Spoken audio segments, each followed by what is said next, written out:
नमस्कार साथियों, आप सभी का स्वागत है आपके अपने YouTube चैनल वी एजुकेटिव में।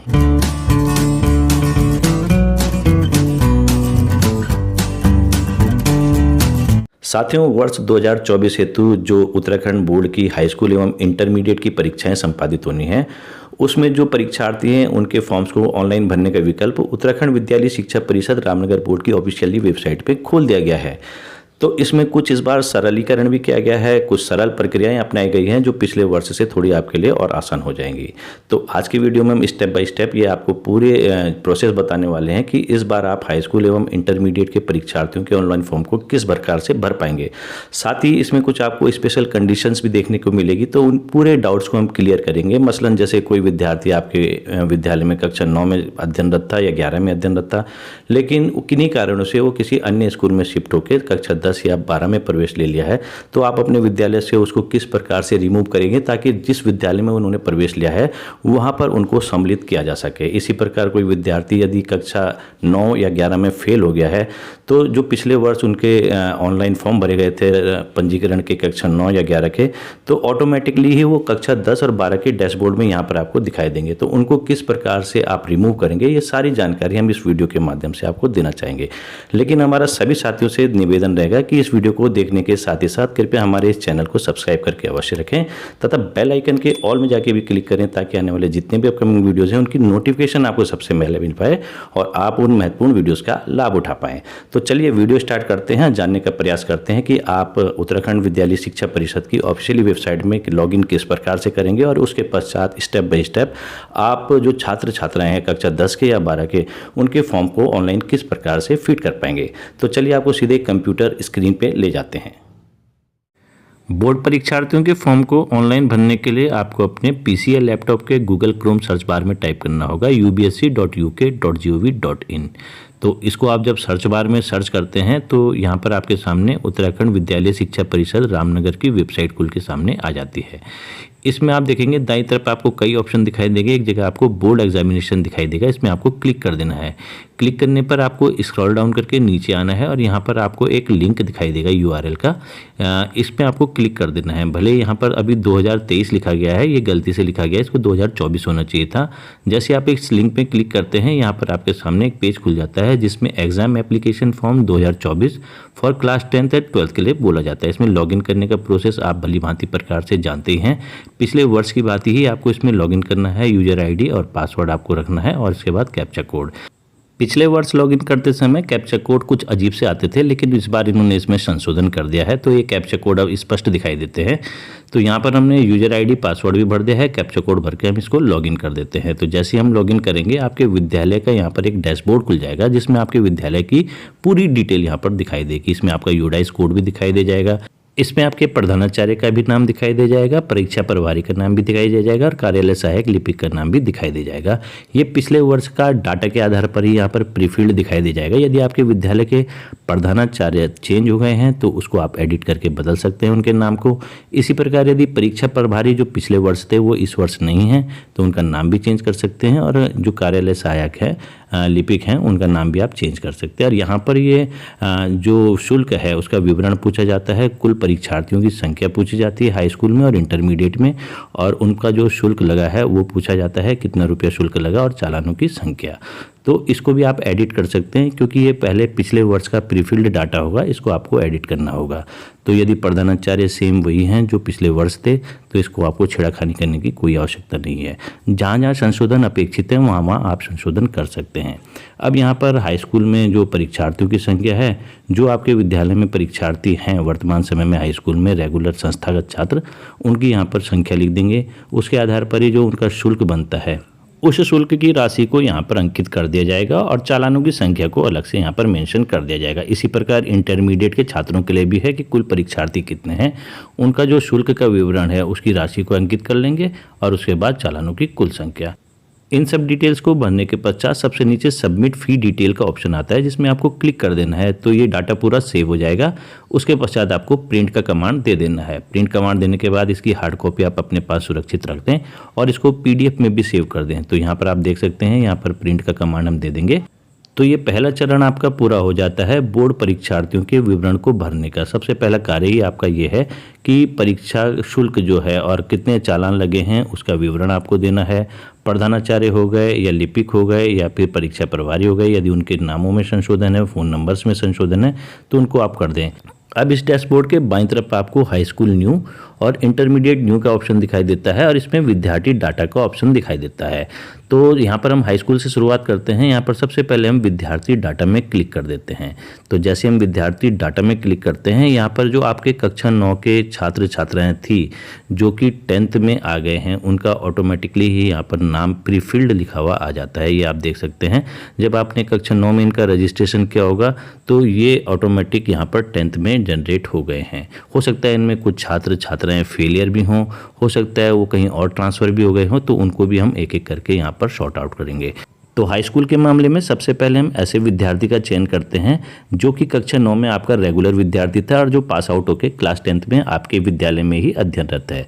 मान लिया कि ये जो पहले नंबर का छात्र है, इसको हम चेक डाटा इसका करेंगे पहले, उसके बाद हम यहाँ पर इसका पूरा डाटा चेक करेंगे। जो ICR फॉर्म इसके द्वारा भरा गया है उससे मैचिंग कराएंगे। यदि कोई मिसमैच नज़र आता है, जो कक्षा 9 का रजिस्ट्रेशन करते समय जो डिटेल भरी गई होगी, तो उसमें हम इसको संशोधन भी कर सकते हैं। जैसे यहाँ पर इनका ऑटो फील्ड यहाँ पर लिखा हुआ आ गया है, पूरी डिटेल आ गई है, सब्जेक्ट भी आ गए हैं, इनके आधार नंबर इत्यादि जितनी भी डिटेल है वो सारी की सारी यहाँ पर लिखी हुई आ गई है।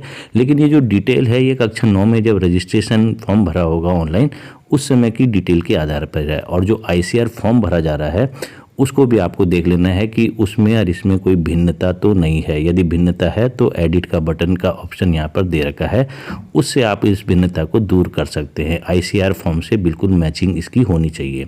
तो यहाँ पर हम एडिट का एक बटन दबाते हैं और देखते हैं कि एडिट के विकल्प में क्या क्या दे रखा है। यहाँ पर हमने एडिट का जैसे ही बटन क्लिक किया तो उसके बाद ये देखिए यहाँ पर पूरे विकल्प खुल के आ जाते हैं। यहाँ पर छात्र छात्रा के नाम की स्पेलिंग में मिस्टेक है, माता पिता के नाम की स्पेलिंग में मिस्टेक है, या हिंदी वर्णमाला में कुछ त्रुटि नज़र आ रही है तो उसको आप संशोधित कर सकते हैं।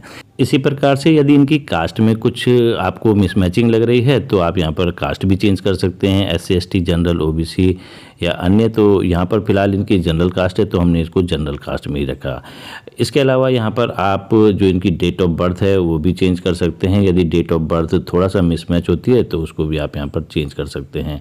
और यहाँ पर आप सब्जेक्ट भी देख सकते हैं कि यहाँ पर सब्जेक्ट जो इनके चुने गए हैं इनको भी आप चेंज कर सकते हैं। यहाँ पर जैसे अंतिम जो सब्जेक्ट है यहाँ पर आप देखेंगे संस्कृत चुना गया है, जबकि हो सकता है कि इनका ICR फॉर्म में जो सब्जेक्ट हो इंफॉर्मेशन टेक्नोलॉजी भी हो, तो आप उसको परिवर्तित कर सकते हैं। लेकिन इसकी संभावना बहुत कम बनती है क्योंकि 9th के रजिस्ट्रेशन के समय भी बड़ी सावधानी पूर्वक ये भरा जाता है ऑनलाइन फॉर्म, और ICR भी उसी के आधार पर अब हम भरवाते हैं। तो ये संभावनाएं बहुत कम रहती है। लेकिन यदि संशोधन अपेक्षित हो तो आप इसमें संशोधन कर लें।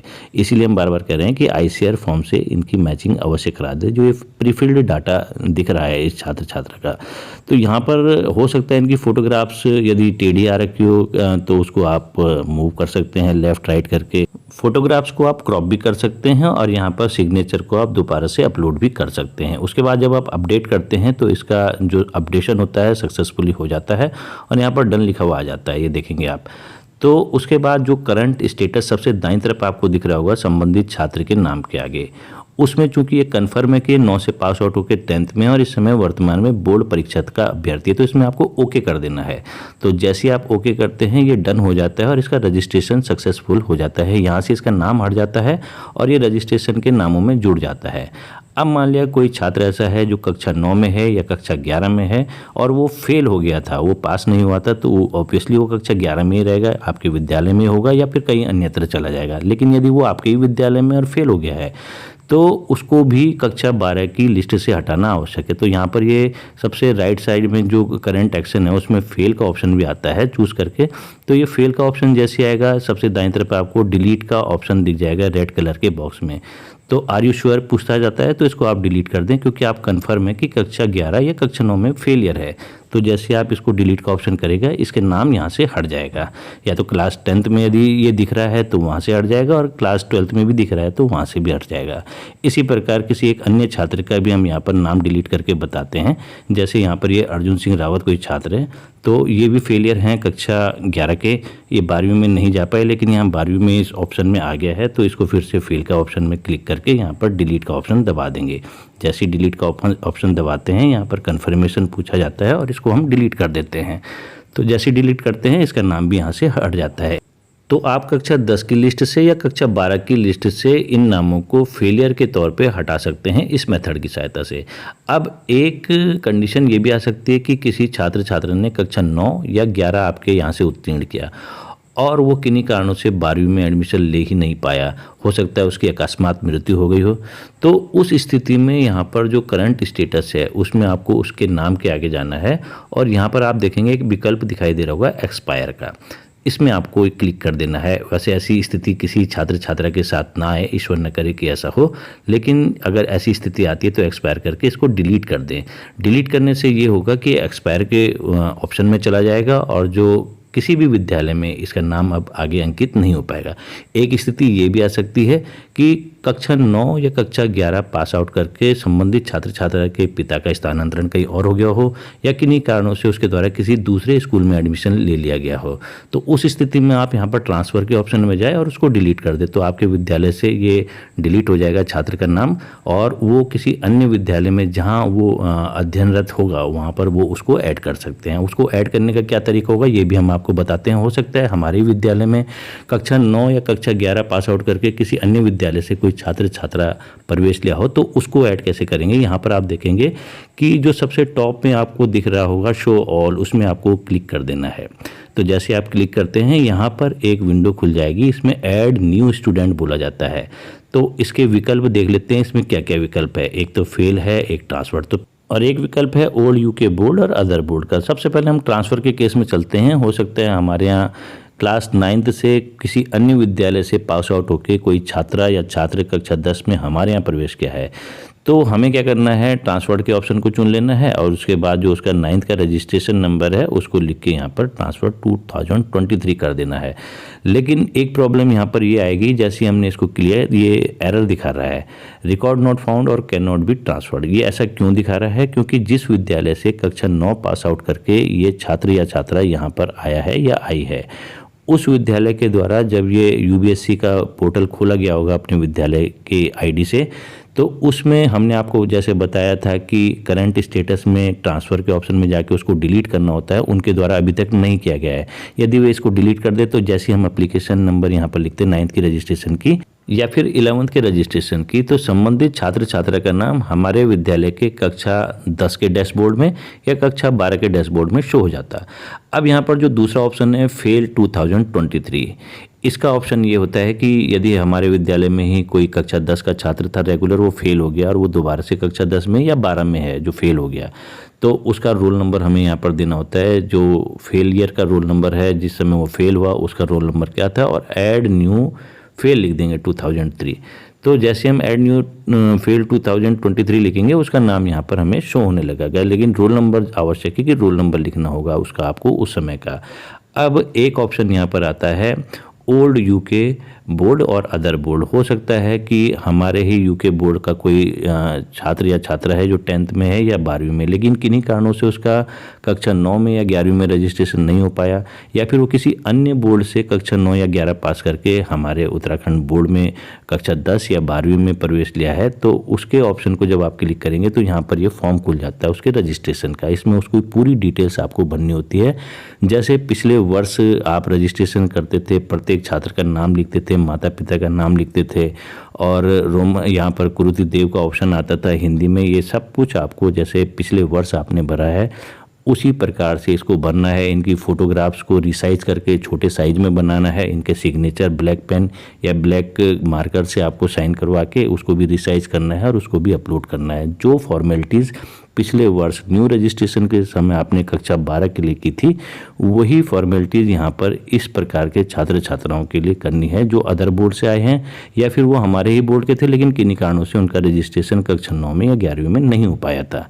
तो ये इमेज साइज भी आप देख सकते हैं। ये पिछले वीडियो में हम आपको बता चुके हैं, इमेज को रिसाइज करने का तरीका भी बता चुके हैं, सिग्नेचर को भी रिसाइज करने का तरीका बता चुके हैं और इसको अपलोड करने का तरीका भी बता चुके हैं। इसमें कंडीशन ये है कि जितनी इनकी फ़ीस पड़ेगी उसके अलावा 10 रुपये रजिस्ट्रेशन फ़ीस इनको चालान के माध्यम से और जमा करनी होगी, जिसको कि डिटेल्स में आपको दिखाना ज़रूरी होगा। तो 10 रुपये यहाँ पर इनकी रजिस्ट्रेशन फ़ीस पर हेड के हिसाब से पड़ेगी। मान लिया 2 बच्चे हैं तो 10 और 10 20 हो गया। इसी प्रकार से जितनी संख्या बच्चों की होगी, छात्र छात्राओं की होगी, उसी आधार पर आपको ये फ़ीस भी जमा करनी है चालान के रूप में। तो फेलियर्स स्टूडेंट की छटनी, ट्रांसफर्ड स्टूडेंट की छटनी, एक्सपायर्ड स्टूडेंट की छटनी और अन्य स्टूडेंट्स की छटनी के बाद जो हमारे पास Gen 1 कक्षा 10 के रेगुलर छात्र हैं और कक्षा 12 के रेगुलर छात्र हैं, उनका आप चेक डिटेल करते जाएं, उसके बाद करंट स्टेटस में यस लिखते जाएं तो ये रजिस्ट्रेशन इनका होता जाएगा और अंत में आप यहाँ पर लॉक डाटा कर दें। लॉक डाटा करने के बाद आप किसी भी छात्र छात्रा का जो डिटेल है उसमें संशोधन नहीं कर पाएंगे बाद में। तो इस बात का आप विशेष ख्याल रखें कि जो हाई स्कूल या इंटरमीडिएट के रेगुलर छात्र छात्राएं हैं, उनके डाटा को लॉक करने से पहले आप उनके डाटा को चेक कर लें ICR के माध्यम से। यदि उसमें कोई संशोधन अपेक्षित है तो उसको संशोधन भी कर लें और उसके बाद ही फाइनली आप लॉक डाटा करें। तो लॉक डाटा करने के पश्चात आप चेक लिस्ट प्रिंट का ऑप्शन में दबाएं। यहाँ पर आप देखेंगे बाईं तरफ चेक प्रिंट लिस्ट है और इसमें आप एक एक करके चेक कर लें कि जितने भी छात्र छात्राओं का आपने रजिस्ट्रेशन किया वो सब के सब यहाँ मौजूद है कि नहीं है। उनको आप डाउनलोड भी कर सकते हैं PDF में और प्रिंट का कमांड भी दे सकते हैं और प्रिंट आउट भी इसका निकाल सकते हैं। इसके बाद स्मारिका प्रिंट के ऑप्शन में भी आप क्लिक करें, बाईं तरफ जो दे रखा है स्मारिका प्रिंट, और उसका भी आप प्रिंट आउट निकाल दें और संख्या सूचक प्रिंट इसको भी आप निकाल दें और इसका प्रिंट आउट निकाल के इसमें जहाँ जहाँ प्रधानाचार्य के सिग्नेचर होने हैं वहाँ प्रधानाचार्य के सिग्नेचर कराएं। और इसके बाद सारी कार्रवाई पूर्ण होने के पश्चात आप जो विभागीय निर्देश दे रखे हैं उसका अनुपालन करें। हम आपके स्क्रीन के सामने रखना चाहते हैं कि विभागीय निर्देश क्या दे रखे हैं इसके बाद के। उक्त प्रक्रिया पूर्ण होने के उपरांत विद्यालय की हाई स्कूल इंटरमीडिएट परीक्षा 2024 के परीक्षार्थियों की सूची नॉमिनल रोल तैयार हो जाएगी, जिसे डाउनलोड कर स्मारिका शुल्क जमा के मूल चालान एवं ICR आवेदन पत्रों के साथ पृथक पृथक हाई स्कूल का अलग पैकेट बनेगा और इंटरमीडिएट का अलग पैकेट बनेगा। निम्न कार्यक्रम अनुसार खंड शिक्षा अधिकारी कार्यालय में जमा कराया जाना होगा। तो ये कार्यक्रम दे रखा है आपकी स्क्रीन के सामने। हो सकता है कि जो दिनांक दे रखी है उसमें आगे चल के कुछ फेरबदल हो, तो फिलहाल तो अभी यही डेट है जो आपकी स्क्रीन के सामने रखी गई है। तो इस प्रकार इस वीडियो के माध्यम से हमने आपको ये बताने का प्रयास किया कि वर्ष 2024 की हाई स्कूल एवं इंटरमीडिएट परीक्षा के लिए जो बोर्ड परीक्षार्थी हैं उनके आवेदन पत्रों को ऑनलाइन आप किस प्रकार से फिट कर पाएंगे। यदि इस वीडियो में दी गई जानकारी आपके लिए लाभकारी साबित हो तो कृपया वीडियो को अधिक से अधिक लाइक एवं शेयर करें तथा चैनल को सब्सक्राइब करना बिल्कुल भी न भूलें, क्योंकि यह शिक्षकों एवं कर्मचारियों का अपना ही चैनल है तथा समय समय पर इस चैनल के माध्यम से हम विभाग से संबंधित अन्य महत्वपूर्ण जानकारियां भी आपको प्रदान करने का प्रयास करते रहते हैं। धन्यवाद।